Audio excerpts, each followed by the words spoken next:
OG Diaz, abay kinall out nitong si Miss Ellen Adarna patungkol sa fake news na ikinalat nito sa social media. But before that, if you haven't subscribed yet to my YouTube channel, please don't forget to like, share, and subscribe at hit mo na rin ang notification bell for more showbiz updates. Bago tayo of course magpatuloy sa ating updates for today's video, nais ko pong pasalamatan kayo for always watching and trusting this channel. Thank you so much sa inyong laging panonood at pagsubaybay. Kamakailan lamang si Ellen Adarna ay naglabas ng matapang na pahayag laban kay OG Diaz pagdating sa isang ulat na kumakalat sa showbiz. Ayon sa ulat ni OG Diaz, mayroon rumor na kasama nilang si Sara Labati ang nagpupush kay Ellen at sa asawa niyang si Derek Ramsey para bumili ng isang bahay sa halagang 500 million, isang subdivision. So para po mapanood natin yung update na yan, let's watch this video clip. Namin ang nakarating sa amin, mas maganda pa rin sa kanila manggaling kay Ellen at kay Derek kung totoong hiwalay na sila. Di ba? Sa tingin mo, Nay, anong basa mo? Naniniwala ka bang hiwalay na sila? Ay, mahirap na magsalita. Ako, Opinion mo hanggang lang. kaya kong sabihin, sana ay hindi totoo. Nahiwalay na sila. At sila pa rin. Mas gusto kong paniwalaan yun. Pero ano nga yung mga nasasagap mo? Yun nga, nawala na raw sila. Nahiwalay na raw sila. As a fan, ako gusto mo yung as a fan, ano? Kasi Oo. nga, di ba, syempre, naaliw tayo dun sa mga post nila ng madalas, nung madalas pa sila nagpo-post. Correct. Parang gusto mong kumapit dun sa hope na sana may pinagdadaanan lang sila at sana maayos. Kasi Oo. ang saya-saya nila as a family. Oo. Lalo na yung namimiss ng mga tao, yung kanilang harutan Correct. sa IG stories, di ba? Na doon mo malalaman talaga na ay okay sila. Kasi naghaharutan pa sila. Binubuli nila ang isa't isa. Oo. Eh yun nga, nabasa yung kanilang algorithm. Ika nga na okay si Ellen at si Derek pag naghaharutan. Eh ngayon hindi na sila nakakakita ng ganon. Yun na nga ang espekulasyon na sila ay hiwalay na. Naku, nakakaloka, no? Kasi di ba may mga lakad si Ellen na wala siya. Kasama ni Ellen mga friends niya. Di ba? Sa IG niya, pinost niya yun. Oo, tapos meron pong isang nagbalita sa akin na isa raw sa dahilan ng kanilang pag-aaway o yung kanilang misunderstanding ay yung pag-uudyok ni Ellen kay Derek na bumili ng bahay sila sa isang posh subdivision. At yun ang gusto ni Ellen. Kaya lang, medyo mabigat ang halaga, mga 500 million yun. Ay, Oo, na pwede na raw tawaran ng 350M. Ay, Ganon. ba't naman gusto pang bumili ni Ellen ng bahay? Di ba sila okay dun sa bahay ni Derek? Ako sa akin okay naman sila doon. Kaya lang nakarating pa sa atin mas magandang linawin na rin nila ito kung gaano katotoo na ang nagpo-push kay Ellen o nagpo-convince kay Ellen na bilhin na yung bahay ay si Sara Labati. Totoo ba yun, Sara? Pakilinaw mo O, kasi parang nag-aahente raw itong si Sara Labati kay Ellen na bilhin na yung bahay. Kasi nga, ibig sabihin pag nag-aahente, nangungumisyon. Kaya lang hindi kaya ni Derek na bilhin yung bahay for now. Pwede naman palang pag-ipunan yun eh. Ba't naman kailangan pag-awayan? Hindi, kasi nga ang sinasabi pa dito ng source ko na hindi ko naman alam kasi sabi niya, itanong mo kung gaano katotoo ito na kasi dati daw ay parang itinira doon ni Derek si Andrea Torres. Sa bahay niya ngayon?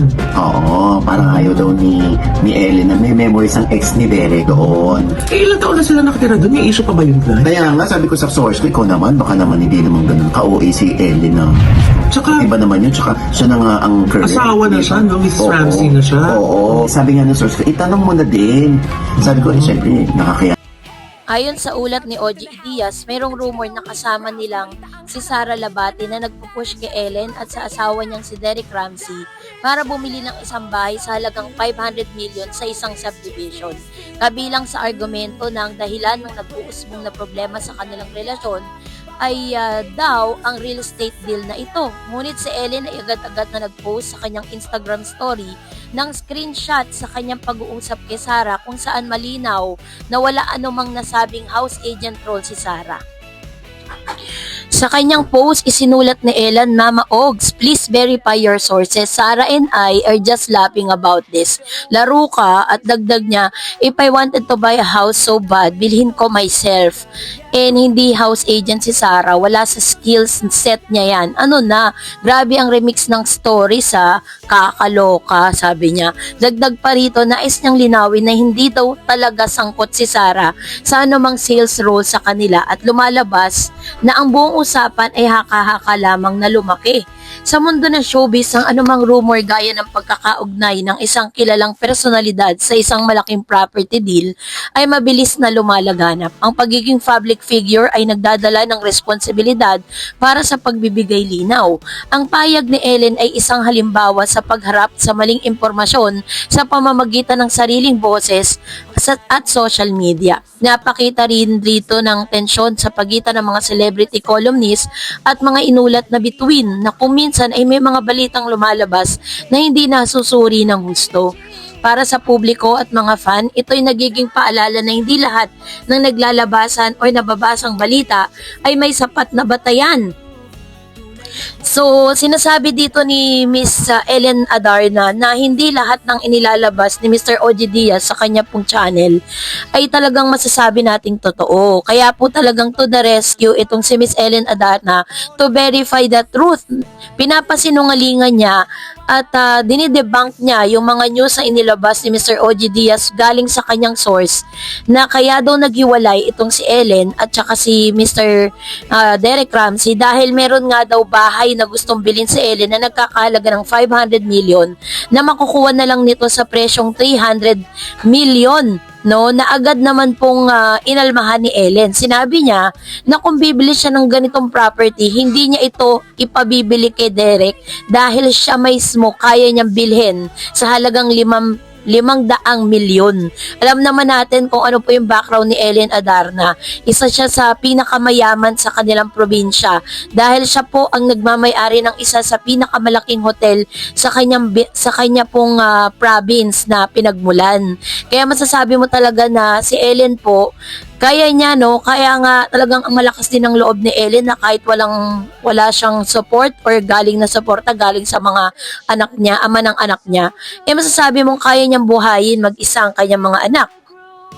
Nilinaw niya rin na hindi rin totoo na si Miss Sara Labati ang siyang nagiging ahente nito at siya pang pinagmumula ng awayan ng mag-asawang ito. So, ang paliwanag ni Ellen na please verify your source ay kritikal. Ang isang columnist or media personality ay may tungkulin ring tiyakin na tamang impormasyon bago ipamahagi. Paglabas ng ebidensya, ang pag-post ni Ellen ng screenshot ng chat ay nagsisilbing direktang tugon at ebidensya bagamat 100% ang panghuli na meron dapat tinawin. Sa reputasyon at integridad sa mundo ng showbiz, mabilis makalat ang chismis at madaling magdulot ng maling impresyon. Ang pagharap sa ganoong sitwasyon ay bahagi ng pagiging responsable bilang public figure. Pagtanggap ng pagkakamali, bagamat si Ellen ay nangreklamo, importante ring obserbahan kung paano tutugon si OG Diaz. Ang pag-amin o pagklaro ng pagkakamali ay nagpapakita rin ng respeto sa sino man na na-affect ang balita. Sabi pa dito, ang pagtutok sa balita sa tamang konteksto. Ang balita'y ukol kay Ellen at Derek kasunod ng mga pagbura ng surname ni Ellen ay nagpapahiwatig na ang pundasyon ng rumor ay maaaring manifestasyon ng isang mas malawak na spekulasyon. No? Sa madaling sabi, lumalabas na ang balitang kumalat na nasasangkot kay Sara Labati bilang ahente ng isang bahay para sa kay Ellen at Derek ay walang sapat na basehan. Ayon sa paliwanag ni Ellen Adarna, ang kanyang mensahe hindi lang para linawin ang sarili niyang posisyon, kundi para ring paalalahanan ng showbiz at media na maging maingat sa mga kwento. Sa aking pananaw, ito'y isang positibong hakbang sa direksyon ng pagiging mas responsable sa pag-uulat at pagtanggap ng mga celebrity sa mga balitang kumakalat tungkol sa kanila.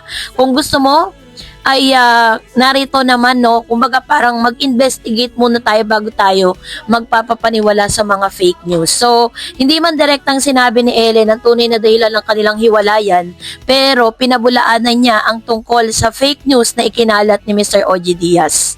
So, that's it for today. For more videos and updates, please don't forget to like and subscribe, and please don't forget to follow my Facebook page, Dar Eds TV and Dar Eds channel. God bless everyone!